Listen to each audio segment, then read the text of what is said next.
All right, so the energy circuit, a lot of people have been talking to me about how they are experiencing a lot of anxiety and sleeplessness and all kinds of things. They're paying too much attention to the world probably, but it's hard to ignore.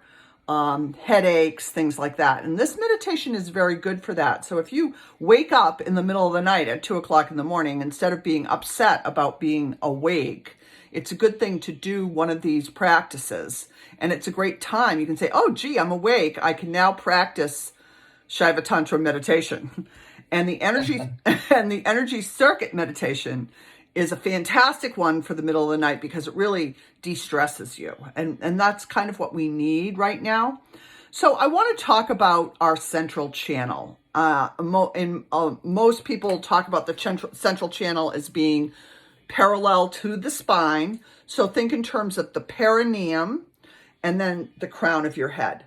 And so the line between your perineum and the crown of your head, and it goes along the axis of the spine. But we really want to think in terms of, that's our central channel. That is our Sushumna Nadi. And on either side, on the right side, you have the Pingala Nadi. And on the left side, you have the Ida Nadi. The Pingala is classically solar energy. It's the fire, it's the heat. And then the Ida is the moon energy. And so these are just, ways of thinking about the balancing of your vital meridians in your body. And so today when we are doing the energy circuit meditation, we're going to be working with the Sushumna Nadi, your central channel from the perineum to the crown of your head. And as I said before, you want to get comfortable and it's good for sleeplessness. And I also wanted to talk about your third eye. So just in case you don't know where your third eye is like right here in the center. Some people it's a little higher, some people it's a little lower. And you want to think of it like a sideways mouth, like an eye, a sideways mouth that opens and closes. And that's in right here. So even if you can't visualize it, just imagine that it's there or just place it that it's there. So we want to sit upright. You can be cross-legged or on the floor on a cushion, or you can be sitting in a chair. If you're sitting in a chair, you want to make sure that both your feet are flat against the floor and that you're grounding down through your sit bones. And basically, you can close your eyes and just relax. You want to relax your shoulders, neck, and jaw. And as you ground down through the bottoms of the feet and your sits bones, you want to elongate up your spine and float your head kind of on top of your shoulders. It's just very easy, gentle, relaxing. Inhale and exhale. So just float your head. You want to soften your eyelids, your jaw, soften your neck, your shoulders, ground through your sitting bones, and then elongate up through the top of your head. Now imagine the discs of your vertebra are discs of light. Just visualize this. And these discs of light are expanding and creating more light and space in your spine. So as you elongate your spine, you want to create more space and light in your spine. As you ground down through your feet and your sitting bones and up through the crown of your head. Your head is floating on top of your spine like a water lily on a pond. Now, imagine that life force energy, or another name would be Prana Shakti, is appearing around you as particles of shimmering golden light. Curtains and particles of light, shimmering golden curtains of light are undulating all around your body. That Prana Shakti, that light force energy is just shimmering around your body. Inhale. Prana Shakti, the light force energy. Inhale through your third eye, the Prana Shakti, the light force energy. Visualize or imagine that your third eye area, in between your eyebrows, in the center of your head, is an actual eye like a mouth.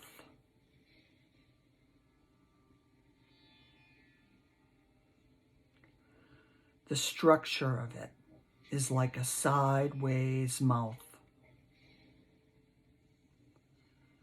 Inhale through the third eye. Jaw is relaxed. The eye opens and you begin to inhale and suck Prana Shakti, sipping nectar from a straw. Sip into the center of your head through your third eye.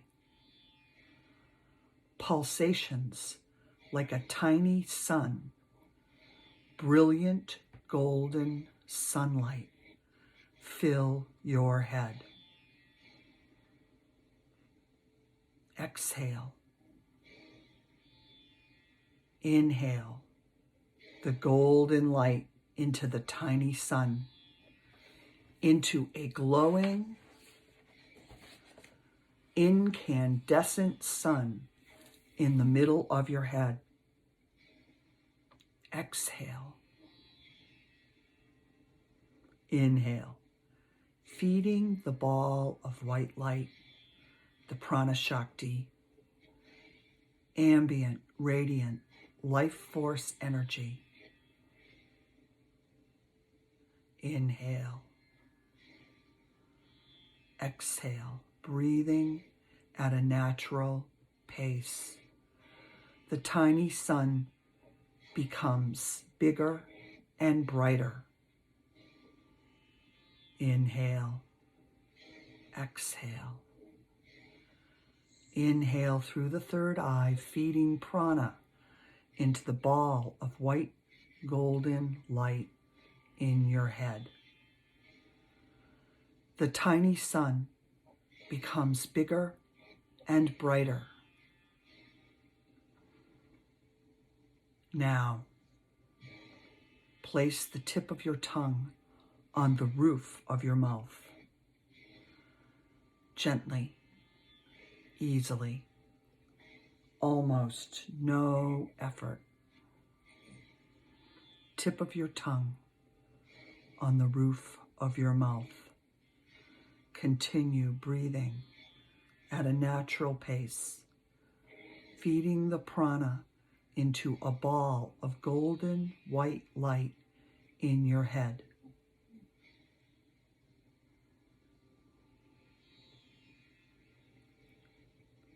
The tiny sun becomes big and bright,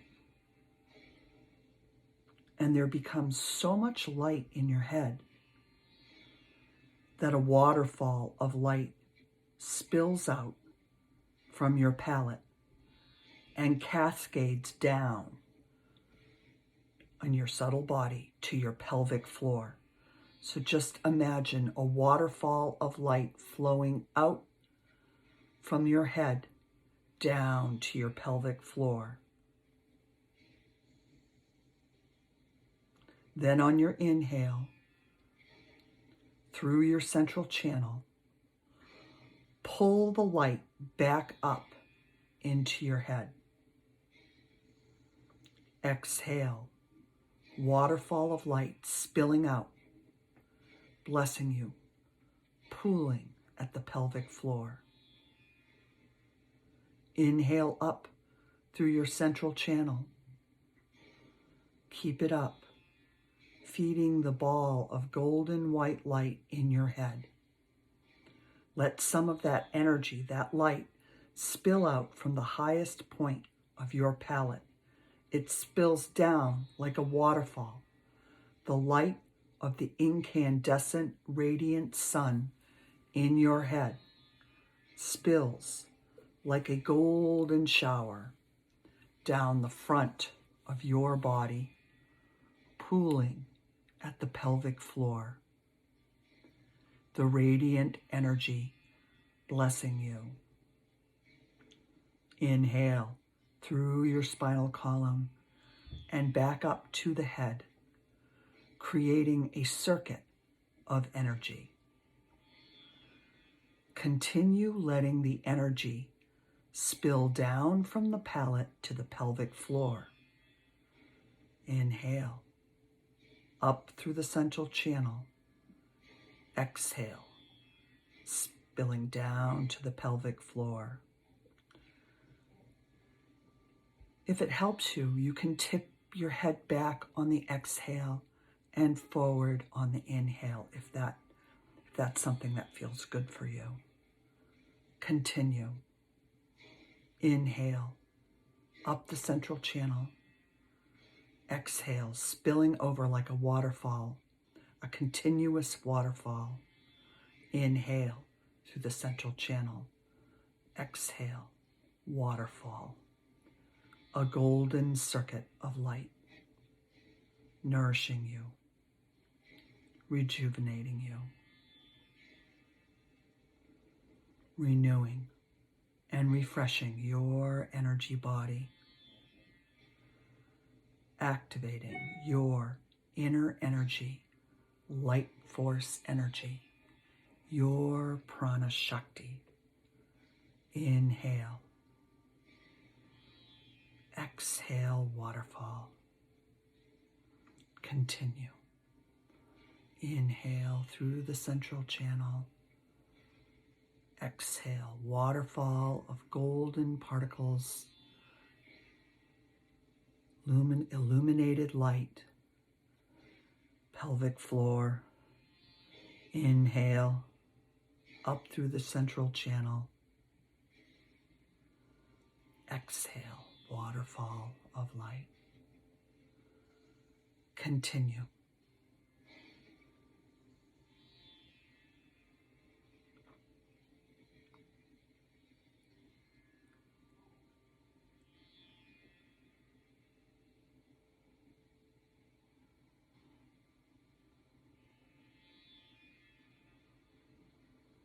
Inhale, up the central channel.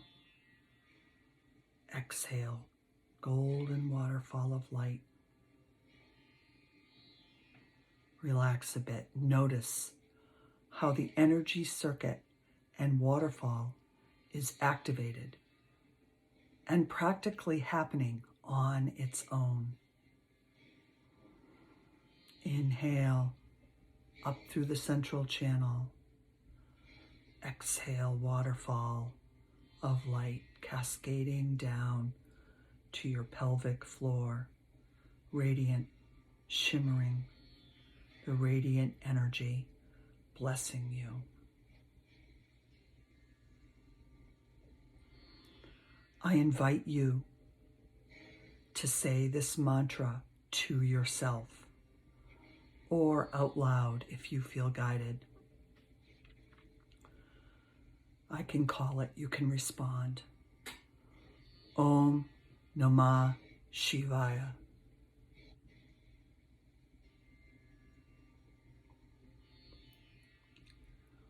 Om Namah Shivaya.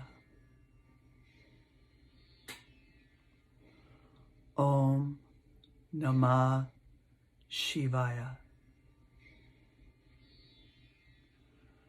I honor and have reverence for my essence nature, the golden waterfall of light. Inhale up through the central channel. Exhale, golden, radiant waterfall of light. I honor and have reverence for my energy body. Inhale through the central channel. Exhale, golden radiant light. I honor and have reverence for my inner self. Golden energy spilling down to the pelvic floor. Inhale, up through the central channel. Exhale, waterfall. A golden circle of light. Continue.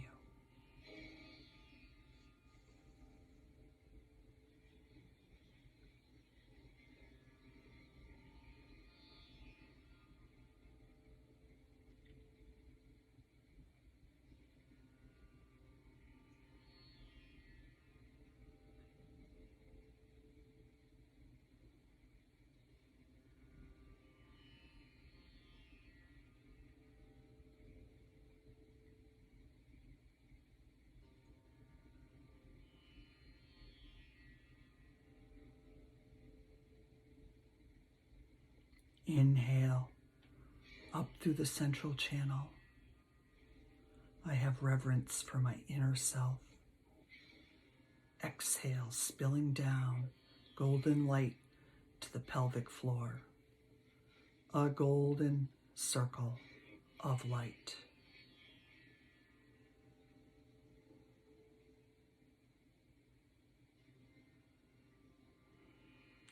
The incandescent sun continues to glow brightly in my head. Inhale, up the central channel. Exhale, the incandescent sun spills a waterfall of light to my pelvic floor. Radiant life force energy. Breathing at a natural pace. Feeding prana into the ball of white golden light into your head. Exhale, waterfall spilling down. Blessing you.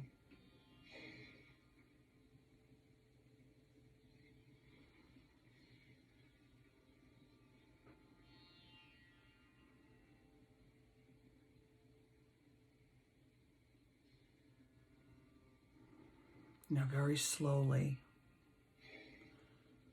bring your hands slowly together in Anjali Mudra, prayer position at your heart chakra. Feel your energy body as you bring your hands together. Forehead to your fingertips with love. Now, rub your hands together rapidly. And then blow Om on your hands. The breath of Om. Om, Om, Om. Rub your hands. Om, Om, Om. And then rub your hands all over your body, your torso, your arms, your legs, your feet, giving yourself a nice Prana Shakti bath. Om Namah Shivaya Gurave Sachidananda Mutaye Nishprapanchaya Shantaya Nira Lambaya Tejase Nira Lambaya Tejase Nityananda Gurave Sachidananda Mutaye Nishprapanchaya Shantaya Nira Lambaya Tejase Nira Lambaya Tejase. May we be protected, the teacher and the student. May we both be nourished and uplifted by our practice. This concludes the energy circuit meditation. Om Namah Shivaya. So you can take a moment to come back into your body, come back into the present moment, and you can possibly still feel that golden circuit of light continuing up through your central channel, cascading down to your pelvic floor. And very relaxing, very good for you, very aligning. And the cascades of the golden light actually align your Pingala and your Ida nadis on either side. So as we come back, we can have a sharing session. We can go around and everybody can share their experience, or if you have any questions, and we can support each other in our practice. Martin, can we start with you?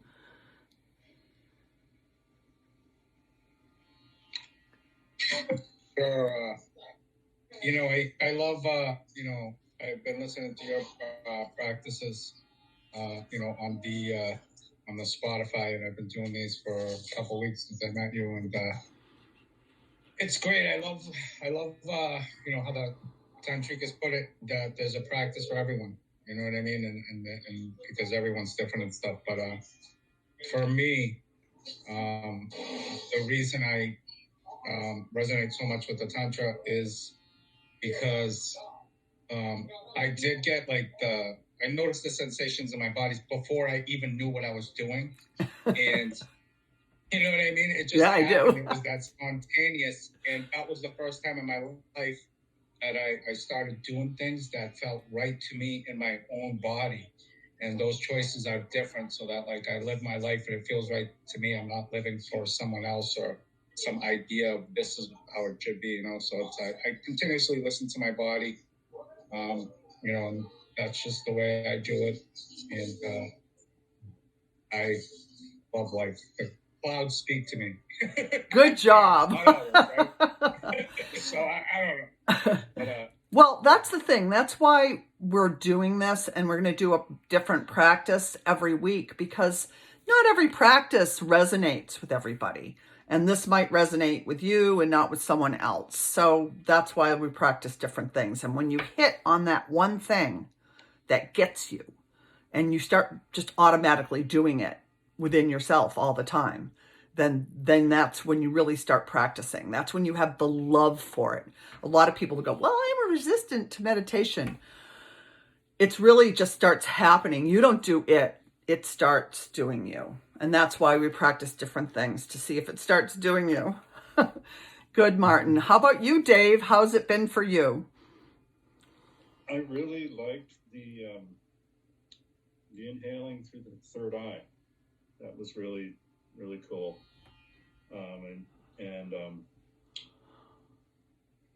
But it actually took me a few minutes to get with the idea of exhaling down. I think, did I get that right? You were inhaling up and exhaling down? Yeah. So what did you want to do? Did you want to inhale down and exhale up? Normally, I think inhaling down. You could do that if you wanted to. Okay. I mean, right. If that's what feels like really natural for you, yeah, sure. Why not? I tried doing it. I got with the program, of exhaling. Well, you're exhaling up the ball of light up and down. Right. So in other words, it's just falling down on the exhale. So we were inhaling through the third eye into the head, and then on the exhale, just allowing it to waterfall down. Right. Is that how? Yeah. That's the idea, right? Right. Okay. And then on the exhale. No, the inhale is up. Sorry, the inhale's up. Right. But if you want to do it the other way, try different things. Okay. This classically is that you inhale up, but there's other ones where you can do it otherwise, Okay. Yeah, I mean, there's no huge hard fast rules. It's not like that. So you're just working with your own energy body and working with what works for you.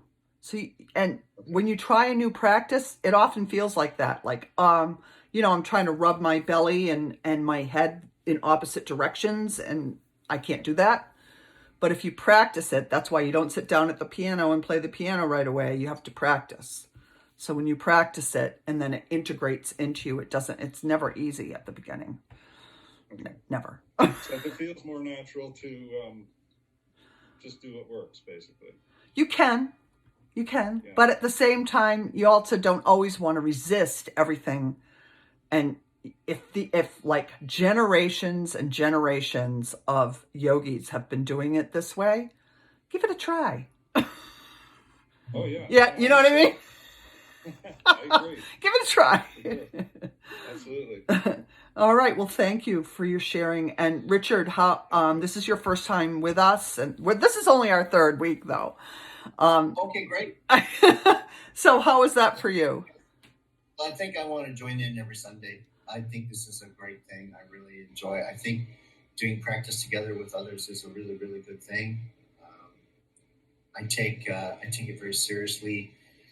From my Tantric Buddhist days, that Sangha is really, really important. And Right. being with others and doing things together you can get so much, even just from someone's comments. Someone might just throw off a comment going, this kind of feels like this for me. And all of a sudden the light goes on for someone else. Yeah, right. So it's like, I never thought of that, and that's great. And all of a sudden their practice expands. So when you're doing it by yourself, you don't get nearly as much. I think there's a great value in satsang and sangha. Absolutely. Kula, right? The words are interchangeable, right? And so yeah, the Buddhism that you practice is just, they're cousins with Shiva Tantra. Yeah, they're cousins. They all cross-pollinated. You know, Padma Sambhava was a Shiva Tantra, and he went to Tibet. And, right. And so the 84 Mahasiddhas they were all cross-pollinating. They share each other. Right. Hindus and Buddhists share the same 84 Mahasiddhas. Right. So it's true. It's true. I've been doing Kriya Yoga for a while, and it's interesting.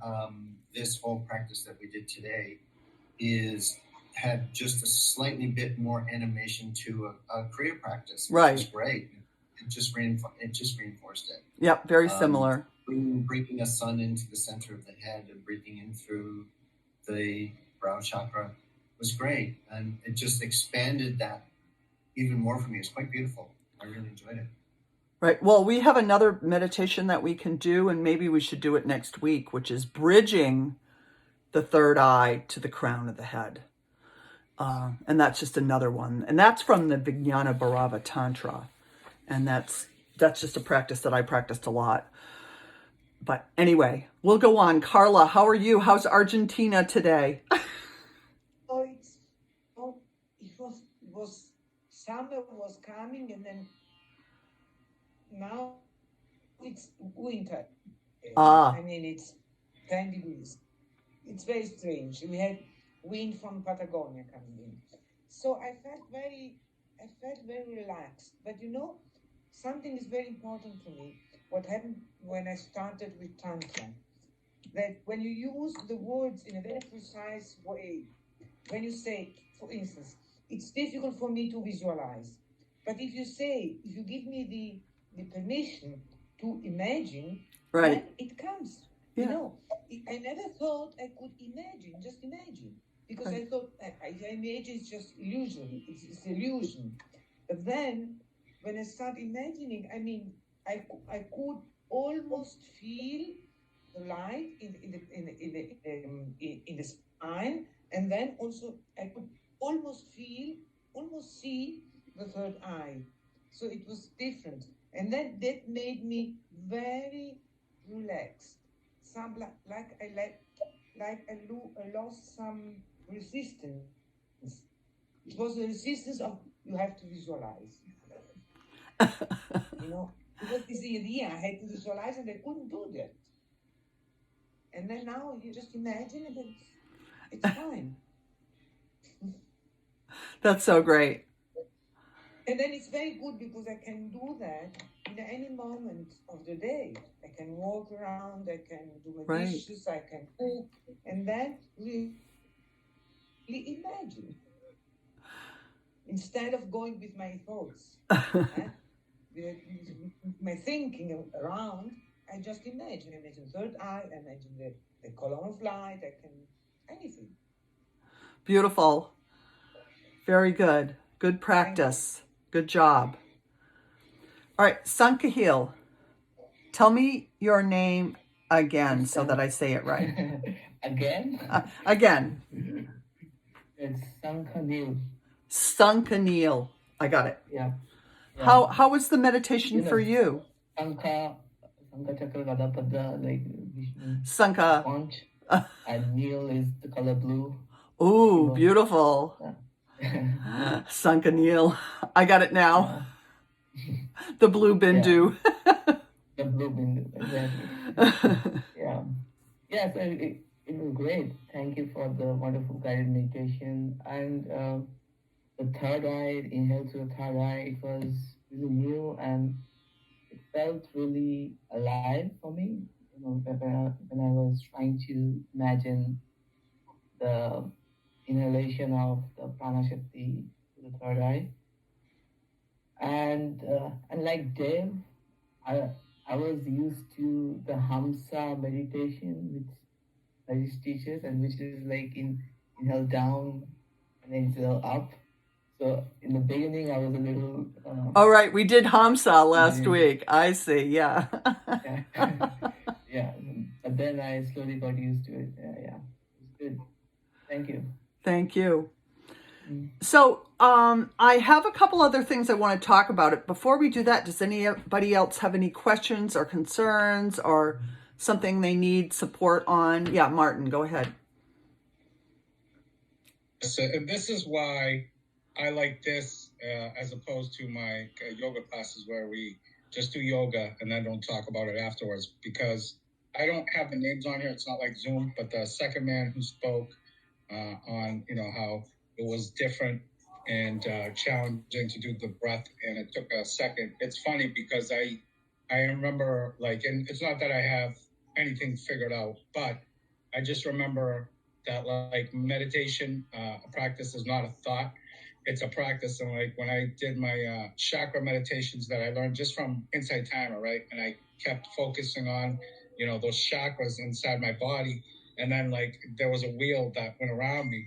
Well, that was imagination, but at some point I felt that energy. I didn't have to imagine it anymore, and that energy did something to me that was beneficial to me. Like, it did its work without me knowing what it did, and it became so, like, you know what I mean? Yeah, I do. It's like imagination becomes not a thought; it becomes experiential, and it, so that's, and it's great because I wouldn't even have had that thought unless I heard from you. So I love. All right, more thoughts. I don't know if that's good. One of the things I like about the energy circuit meditation is that, and you think in terms of your mind and your thoughts, because we aren't our mind, but they're like a river. They're like a waterfall. They're like a stream. It's consciousness, the stream of conscious, the chit shakti. And so when I do this meditation, and maybe I'm up in the middle of the night and I'm thinking, and and I do this meditation, it's like the thoughts just kind of go with the waterfall and they just dissolve in the waterfall. And I think that's why it's such a relaxing meditation. So last week we talked a little bit about, does anybody else have any questions, concerns, or something they want to add right now, support at all? Okay. I just like what you said about the practice doing you. And because one of the things that I think we have to always remember when we're doing practices, I mean, Christopher talks about it, is that if you're trying to do it, if it's an intentional thing, you're really not in it as much as if you're letting go and letting the process happen. Right. I think that's a really important thing. It's a really wonderful, beautiful thing to hear. It's a nice, colorful image. But when you actually think about it, it's quite profound. That's you true. Actually let go of your thinking and your trying, and you allow yourself to dip into that ocean and let that ocean do you. Right. Yeah. It's Beautiful true. point. Truth. I'm glad you made it. Yeah, Yeah, for sure. So very nice point.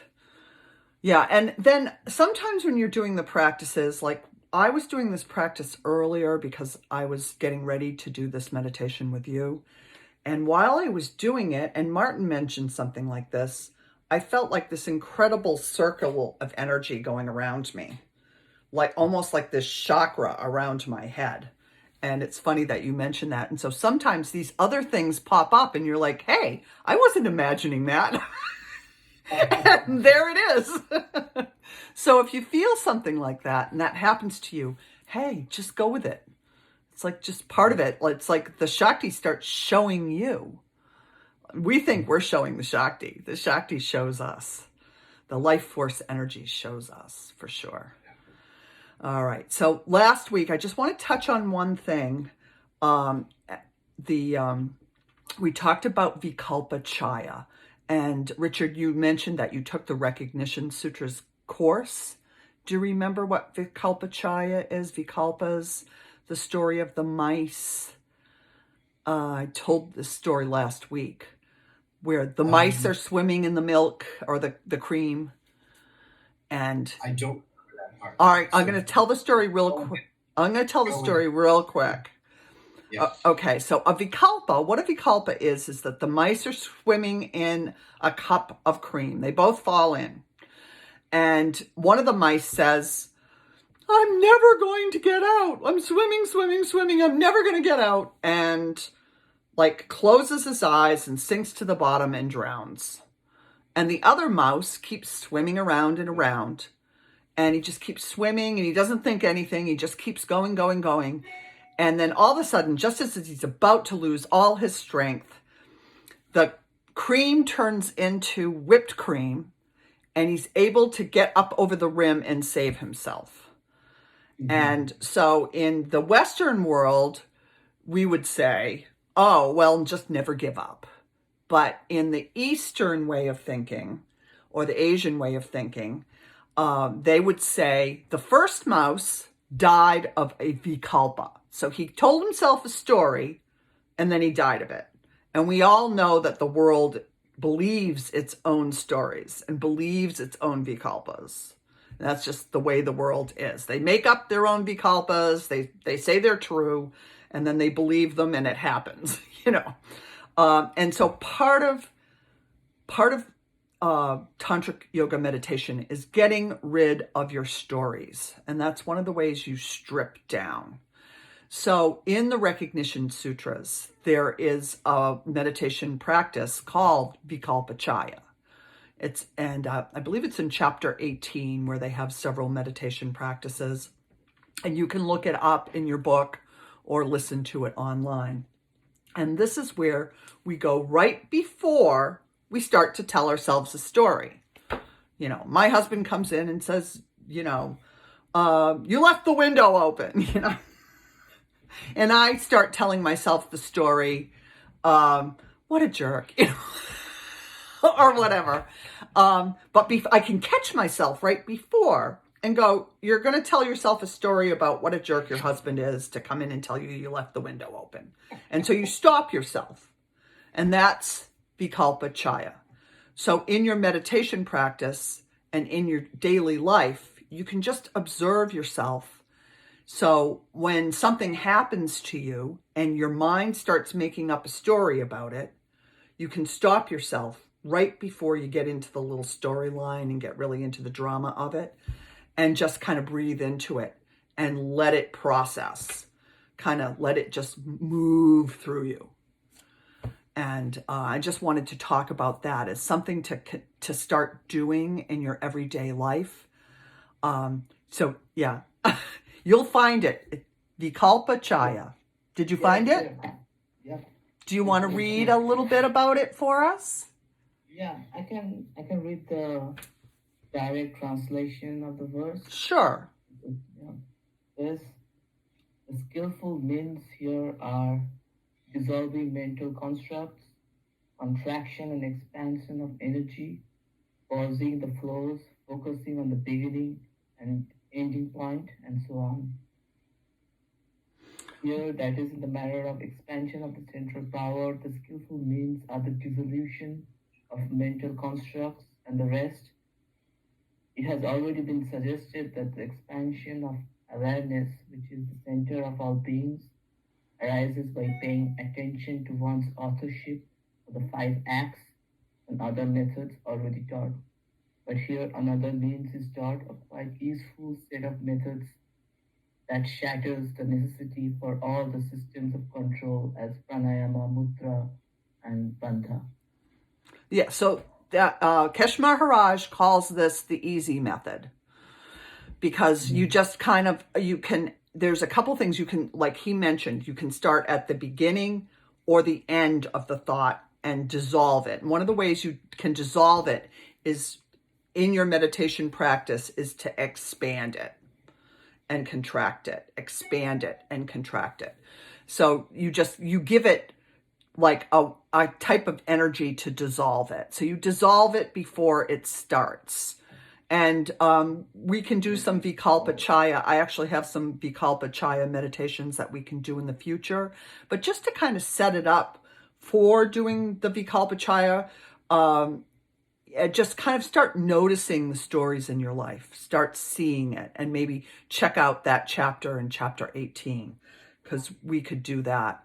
Anybody have any questions about that? Or any thoughts, feelings, it's emotions? pretty straightforward. It's such an important thing, and I don't think we all, so many of us don't realize that we're constantly telling ourselves our story. Right. We're making a movie out of our lives, and we're, Right. of course, we're the star.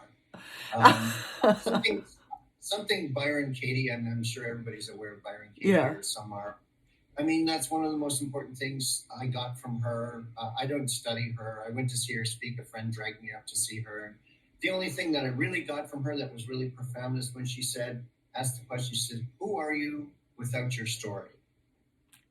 And That's the right. first thing that came to mind was free. That's right. I didn't give an identity. She said, "Who are you without your story?" And instead of saying, "I would be this or I would be that," the first thing, the concept that came to my mind was free. So I look forward to this. Well, one of the things that you can do that is really works, and Christopher does talk about this, and I can tell you that I was doing it before I heard him talk about it, is that if you get out in nature and you kind of just like look at the wind blowing through the leaves, or you're walking by a tree and you look at the bark, or you look up in the sky and you see kind of a scintillating cloud, or you just see an animal, and you stop all stories. You're just seeing the energy, like the Prana Shakti. You're just seeing the energy of life around you, and you're not making up a story about it. I mean, your mind always wants to identify and say, oh, that's a tree. Oh, that's the road. Or that's a car. And in a way, we have to do that because we have to get out of the way of the car. But on the other part, if you just go for a walk in your life and you just stop telling stories and identifying everything, then you start seeing the world in a different way. It's just a little practice that you can do like in your everyday life. Martin. I just want to relate with that. It's funny. So obviously, Vikalpas are there. They're there. But I find them in different areas, right? So like the other day, I was taking a walk and I was like focused on this one thing, and I do it a lot where I just like every morning I look up at the sky.